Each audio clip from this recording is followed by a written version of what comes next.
is massive so far. And if they really want to, they can kind of whittle down, at least what we see from Falcon Esports in this first phase, whittle them down, or at least, the very least, get the real-world manipulation out, and then find a team fight you're looking for. So I feel like Falcon Esports definitely needs to work around that, right? They need to also lock something in solid here for Ken in the jungle, and hopefully be that saving grace as the game goes on. But even looking at that player head-to-head, as I just mentioned, it's Ken and Kairi here. Look at that. Both of them having their 100% win rate on these signature heroes. Very different playstyles, at least in terms of the heroes, right? Martiz versus the Ling. But still, you got to say, it's going to be the work. I feel like the work is going to be cut out here for Ken specifically. But if it's anyone to do it, Ken can definitely do this, Trex. Most definitely. Now we've gone into the second ban phase. The Atlas does get picked off from the side of Hunnick, and Falcon aims straight into those mages, taking out the Lunox and the Harith. Also kind of flexible picks, maybe guessing they're going to put those into the gold lane, possibly?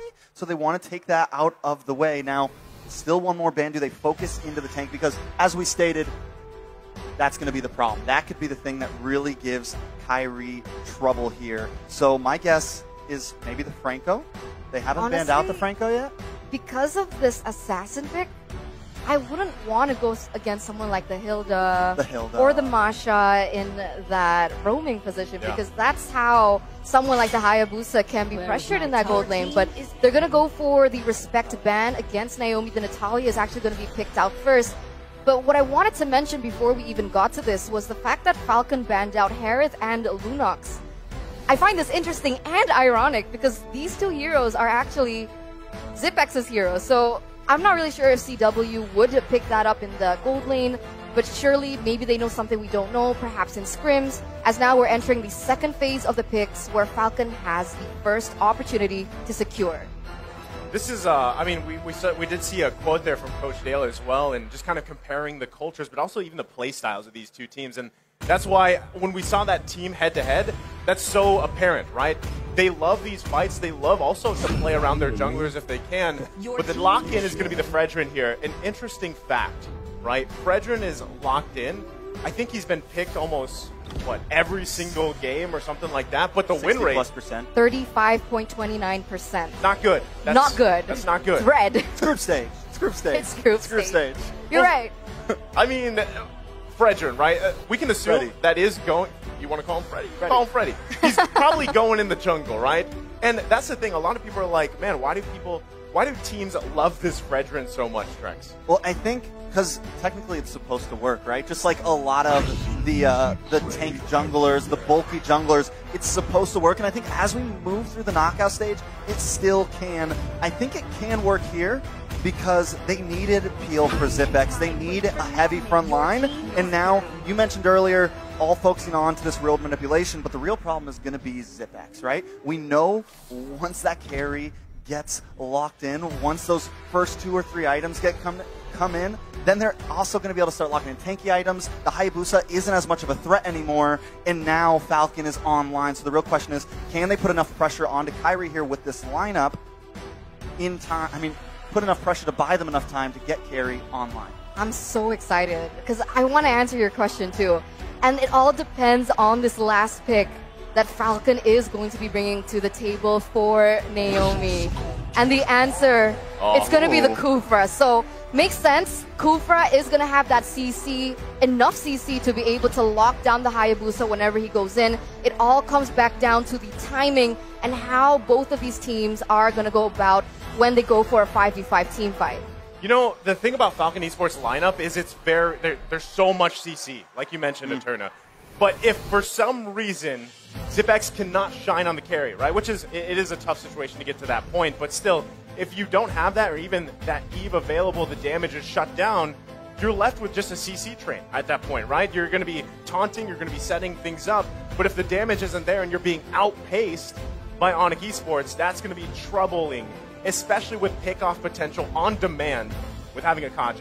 And not only that, but looking at the gold lane, right, CW, I feel like on this Beatrix may have the upper hand in the early game. A bit more range, a bit more variables coming in with the Beatrix, so many different options. Harry's going to have to play it a little bit safe, and I'm wondering if Falcon are going to kind of play the babysitter. Well, here we go. Cheer cheer for your team. It's Falcon Esports versus Onyx Esports to kick off day number 1 here for the knockout stages.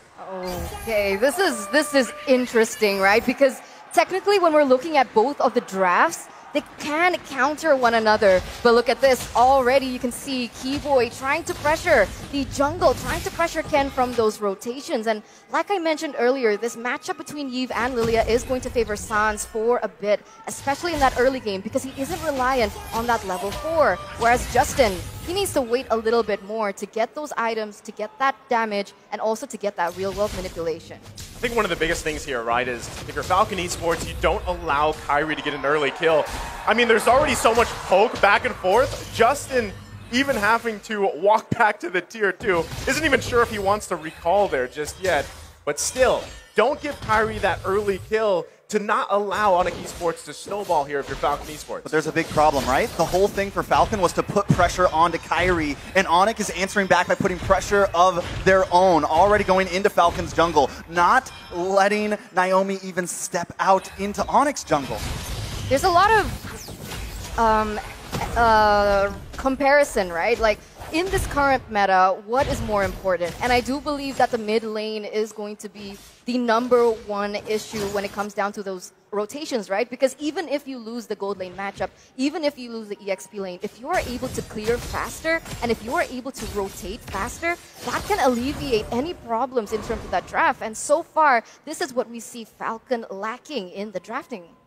Well, right now, I mean, as everybody gets closer to that level 4 here, the first hurdle of the game is going to be up. You can already see Ken getting in position here. The rest of the team, though, there's quite a few Onyx Esports members as they might contest this one. Yeah, and in comes the Black Dragon Boots trying to get a back line, push on the Petrify Lux on. Kairi takes the turtle. Nice suppression. 10 will go down. Justin brings out the real manipulation. In comes the Bravest Fighter. A lot of damage onto Sans. Sans will bite the bullet.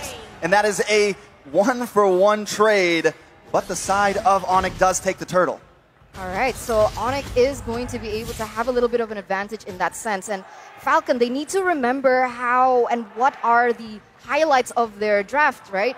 Wait until these members can actually be a factor and not contest too early, honestly. I think they should have let that go. Yeah, I mean, I also like how both XP laners got those kills here. You're already going to see, right? Both. This is what you can expect from Kairi, right? He is going to just be all in your space in your jungle. Whoever is going to be playing against them, and that's something you have to play around here. So still, Falcon Esports, Yellow Flash grabbing that early kill here. We've seen just how strong a Lapu Lapu can even be. Sometimes he has to go 1 versus 2. It should work out, but still, pressure here on Ken's purple. Oh, Sans is caught in. In comes Kairi, though. Does a nice amount of damage on Naomi. Sans will go down. Ken picks up the kill. CW comes in with an Nero's Passion. Ken's going to take a bit of damage, but Onyx wants to back off here. They've lost 1 member, but Zipex is here to try to claim more. CW and Keyboy able to get away from that one. Turtle up in about 40 seconds, but it's still just 1-2. 1-0 trade so far, and it's still going to rely on Falcon to get that better advantage. What do you guys particularly think about the Yuzong and the Lapu Lapu in the XP lane? Well, I mean, both serve a purpose, right? What we're seeing a lot with this meta is Yuzong locked in for that back. They just go straight to the back line. The job here is to catch Zipex, right? I mean, he's got a flicker, but as soon as that's expended, you should be able to hit him with the Petrify. You have the Black Dragon form. You can cause chaos in the back. Meanwhile, you're still baiting everything out and relying on Keyboy to find that Divine Judgment lockdown. But that's the thing. Falcon Esports, they've got, what, 3 tanks pretty much at this point. Lapu Lapu, Fighter, Tank. You know, he can actually be that peel. He can be that front line for them, but still the fight for the turtle. A lot of damage. Naomi goes very, very low. Kairi gets hit by the bouncing ball, though. Ken may go down. Boots wants to come clean up. Hits the Petrify. Ken goes down. Next could be Justin. Boots maybe a little bit too deep. Zipex, though, hits the speedy light wheel, trying to come in. Yellow Flash onto Boots. Boots will be next. It's a 1-for-1 currently, but the fight keeps on going. Yellow Flash gets a stun onto Keyboy. Sans trying to find Yellow Flash, but he's just a little bit too tanky. Sans. Looks like Yellow Flash is going to back off overall. Onyx lose another member here, but still they keep the gold lead. So, as we were just talking about all of that, right?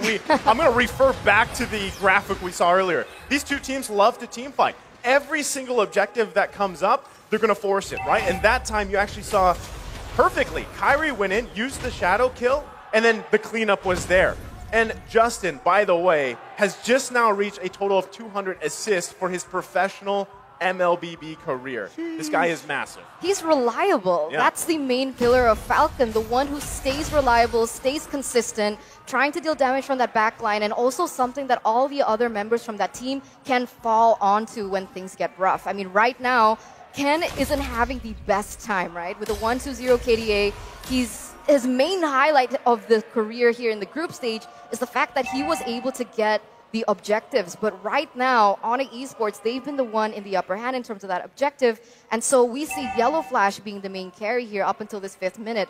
And this Lapu Lapu is going to start snowballing. He has the CC, he has the damage. Onyx Esports, they need to be very aware of his positioning when they go for a 5v5 team fight, or they might actually fall short. Well, this is the great thing for Falcon, right? ZipX has mainly been able to just farm up. And yes, Justin's here kind of helping him, but might Justin does bring out the real manipulation. Keyboy's going to try to come in. Possible dive here. Don't think we're going to see too much, but with the turtle up in 19 seconds, this could be a nice advantage for Onyx. They kind of claim the pit. You've lost that utility from Justin there in the real manipulation. So Onyx, once again, still kind of feels like they're controlling the game here, controlling the tempo here, holding the gold lead and moving forward. Well, that's the thing, right? They're looking for a clean sweep on the Turtles as the third one of the game has now spawned.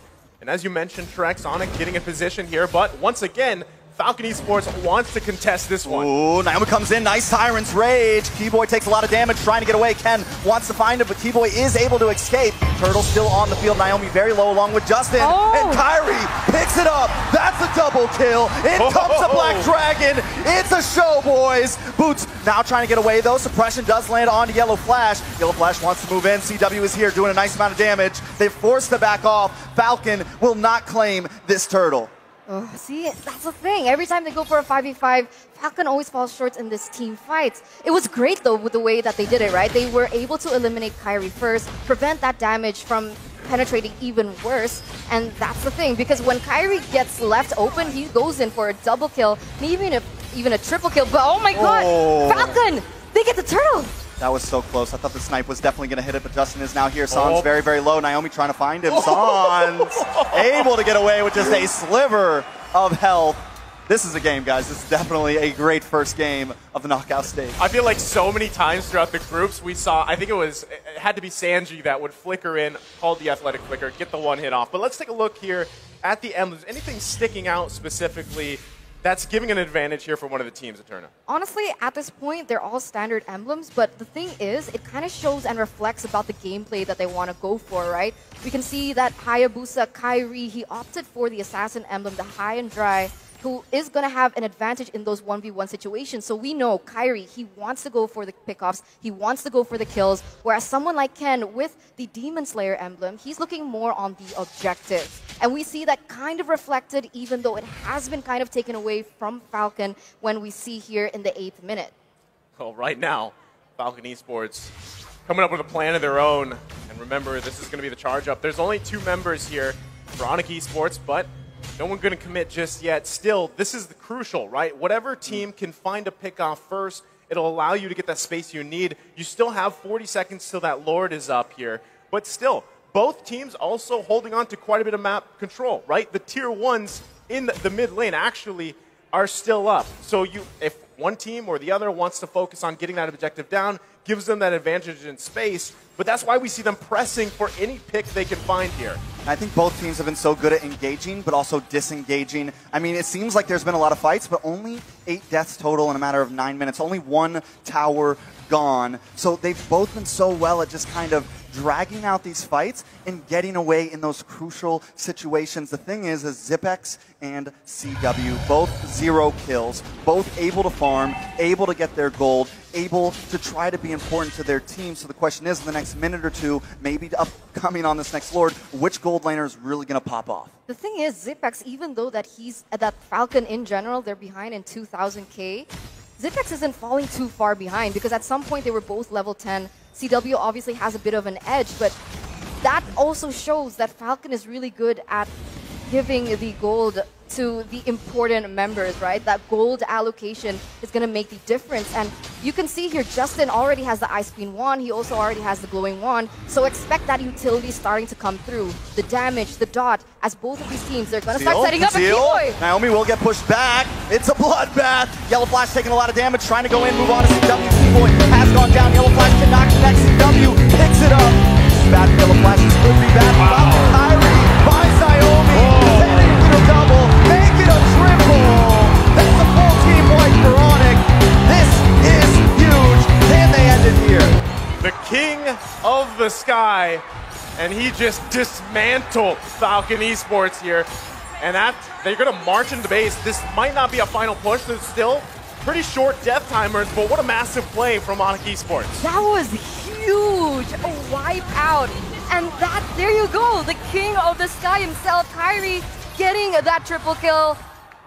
Unfortunately, Sans got that double kill, but this is what happens when Onyx Esports get the comfortable heroes and the way that they weren't pressured from that early game. Luckily enough, though, Falcon was still able to secure the Lord, so it still buys them enough time to not end the game, and they still have those 3 inhibitor turrets remaining. Here's the thing, though, right? I mean, given what we just saw, what is the answer, right? What is the answer for Falcon Esports? Best thing you can do is find a pick-off so you at least have a numbers advantage. We're going to be taking a look here at the instant replay presented by TikTok. Look at this. It's a bloodbath from minute 1 here. And already you can see, right? Perfect timing with the shadow kill. Kyrie coming in. And Falcon Esports has they can't do anything but run for the hills. And the turret's not even enough.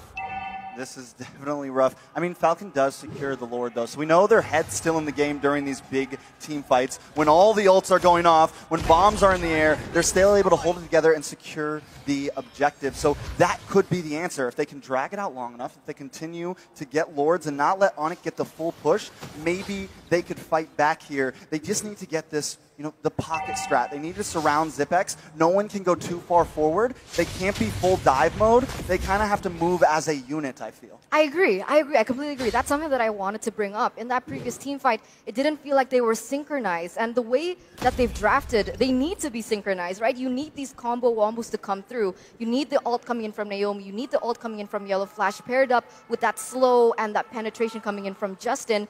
But the way that Onyx Esports were able to do that team fight was they made it messy, right? They had someone in the front line, in the back line, but that's not what a Falcon needs right now. So they need to come back. How are we supposed to play this and not play into Onyx Esports tempo? Well, that's what I was saying in the draft, right? It's very finicky, right? Onyx Esports can either throw Kyrie at you, they can throw Sans at you, bait out the ultimates that they want. Boots can also go towards the back line here, and that's what he's doing against Zip and Justin, Zipek and Justin. But not only that, then you also have to worry about a Divine Judgment dragging Zipex along or Justin, right? Those are 2 things that's multiple things that's working in Onyx Esports' favor. So Falcon Esports, like we said in the draft, if they lose one of those big damage dealers, whether that's the carry or the Eve, you're in trouble, right? How do you even fight that? Because still across from you, CW, 7 assists, but running that weapon mastery, has the damage and items that he needs on this Beatrix pick, and he's kind of just chilling, right? In a lot of these team fights, he's able to just do freely what he needs to do on this marksman pick because of all that, back and forth from the heroes of Onyx Esports. Oh, look at Kyrie, though. He's going to take this tower, able to get away. Doesn't even have to be down there for objective. So already, every moment, Onyx is ready to make a play, and it's going to really kind of pull Falcon apart because that's the goal. Pull them apart a bit. This is going to be the first time, though, that Falcon does not make the initial start on a neutral objective. Naomi tries to find Sans here. That is going to be a big wasted utility. This is big for Onyx coming up on this Lord fight. Yeah, they know they didn't have the setup, so they're retreating back. They're running for the hills, but Keyboy gets a Divine Judgment on Ken. CW going to try to find him. Kyrie jumps in, picks it up. Falcon on the backboard once again. Onyx should have a free Lord here. Just like that. It was a matter of getting out some resources from Falcon Esports. The conceal plus the flicker, it failed, it didn't work. And now Onyx Esports securing themselves another Lord here. Actually, the second Lord of the game. They'll be able to march in. And also, keep in mind, Kyrie being able to take down that inhibitor turret in the mid lane, they should be able to get, if not one, maybe even all the inhibitor turrets as Falcon Esports has to deal with this. The clear potential, though, we're talking about 9K gold lead here for Onyx Esports. That is massive in the itemization department. Yeah, right now, I mean, Kyrie, they're really optimizing and utilizing the fact that they have better mobility. So they have more control over these separate lanes. They're able to pressure Falcon from all these 3 lanes. And look at this, the Lord already marching here in the mid side. Most definitely Lord is crashing down the mid, but it looks like Onyx may try to move towards top. Kyrie jumps in, then jumps out, but Boots has a Black Dragon. Looking for Justin or Zipex, can't quite find it, but the tower does go down. Real manipulation comes out. Naomi, Zipex, Justin, all fall, and CW finds another one. Yellow Flash will go down, along with the base, and Onyx takes game 1. Onyx going to be able to get game number 1, but remember, ladies and gentlemen, this is a best-of-5 series. We still have many more games ahead of us. So right now, we know that Falcon Esports, they're going to be able to go back to the drawing board, discuss, evaluate on what exactly happened to be able to go 1-to-1 with Onyx Esports. Man, can I just say I love hearing the crowd. I love Mobile Legends, yes, I love Mobile Legends. But I even love the crowd here, especially just reacting. It's so great to have this again, right? I mean, it was a while where things kind of slowly built back up, but to have this, stadium behind us. And as you can see, it's 1-0 in favor of Onyx Esports. Like you guys said, though, it's a best-of-5, right? A lot of adjustments can be made. This is something that's very different from those group stages, the best-of-1s, right? And still, I gotta say, Falcon Esports, I mean, it's gonna be broken down later from our analysts, our smart minds over there, but Falcon Esports, I feel like it was almost too much tankiness. Like, you almost find too much, and maybe it was the Fredrin, and maybe that's why it's 35% win rate. It's tough for that Fredrin pick right now. But he's still picked a lot, right? He's definitely picked a lot. I think the real thing that